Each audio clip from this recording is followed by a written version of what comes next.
LeBron James is aging like the wine that him and Dwyane Wade are always drinking on Instagram. It's not just his on-court performance, but his overall presence, something that is increasingly on display during interviews, where James feels more akin to a king holding court than someone at the whim of the questions he is asked.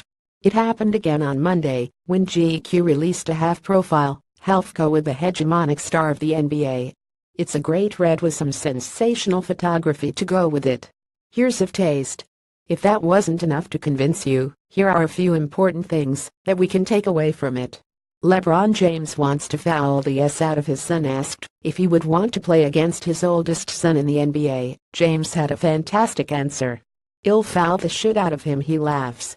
"I'd give him all 6 fouls. I'd foul the shit out of Bronny, man. Yeah, like every time he tries to shoot." On site flagrant 2 Lebron James Jr. is 13, and his dad is currently 32.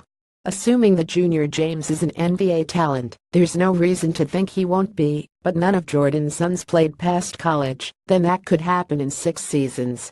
James has committed 5 flagrant fouls in his career, but he has never been ejected.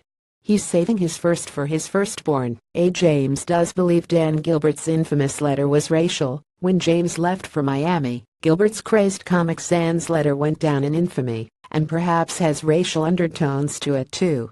James was a black athlete who poured his heart into Cleveland and was lambasted for daring to leave. After all, he still embraces the city, but this answer, in response to a question about what he owes the city, is fascinating.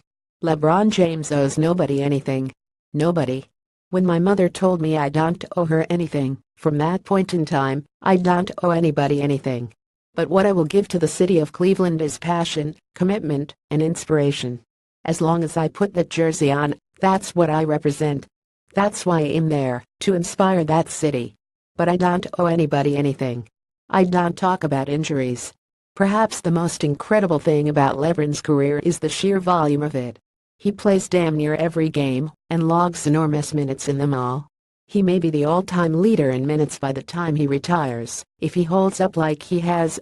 Once in the NBA Finals, James fell into the camera row and cut the back of his head on the edge of a camera. But he refused to let them staple the cut shut. "No, this was just glue. It was going to be staples, but I told them, don't fucking staple my head. And they put in the glue, and it didn't heal right. We kept this one under wraps, though." Why didn't he talk about it? Because James doesn't talk about injuries. You can and should read the whole GQ piece here.